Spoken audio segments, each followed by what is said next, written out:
میں کسی زمانے میں یورپ کے ایک ملک میں گیا ہوا تھا، تو میرے جو میزبان تھے وہ ذرا آزاد خیال قسم کے لوگ تھے۔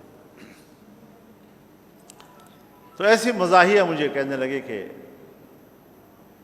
مولوی صاحب آپ لوگ مسجدوں میں بیٹھ کر صبح سے شام تک ایک ہی سبق ہمیں پڑھاتے ہیں، بندگی اور بندگی اور اللہ کی بندگی اور اللہ کی بندگی اور بندگی اور بندگی۔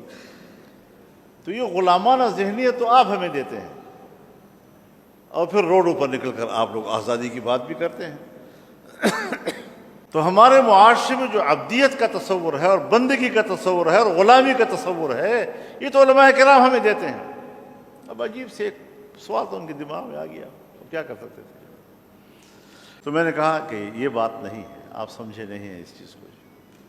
ہم بات کرتے ہیں اللہ کی بندگی کی۔ اب اس کی مثال ہم اپنے خاندان میں لیتے ہیں۔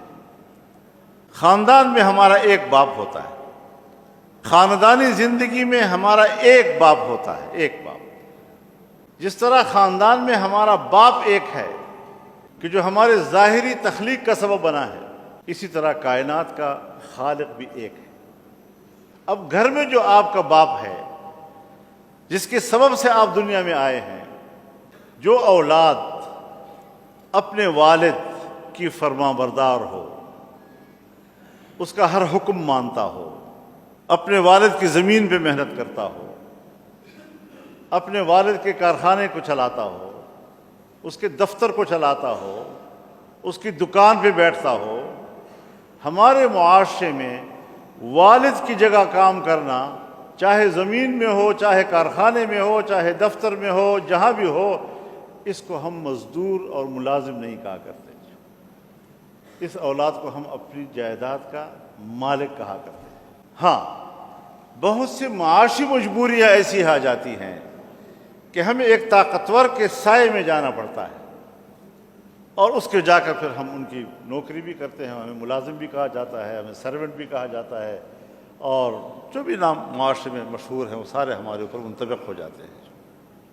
تو اسی طرح جو قومیں ایک اللہ خالق کائنات کی اطاعت کرتی نظر آئیں، وہی قومیں آزاد قومیں کہلاتی ہیں، اور جو انسانوں کے نظام کے تابع زندگی گزارتے ہیں وہ غلام قومیں کہلائیں گی۔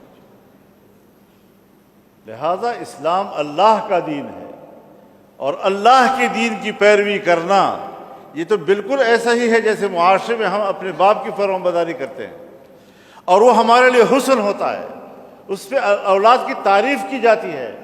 بہت فرمانبردار بچہ ہے ماشاءاللہ، اپنے باپ کے کسی حکم کو نہیں ٹالتا، اپنے باپ کے اشارے پر عمل کرتا ہے۔ یہ تو حسن ہے معاشرے کا، انسانیت کا۔ تو اگر کوئی قوم وہ اپنے رب کی اطاعت کرتے ہوئے نظر آئے تو اس قوم کا حسن ہوتا ہے، یہ اس کی آزادی کی علامت ہوتی ہے۔ تو ہمارے اکابر اور ہمارے دین نے بھی یہ آزادی ہمیں سے کیا۔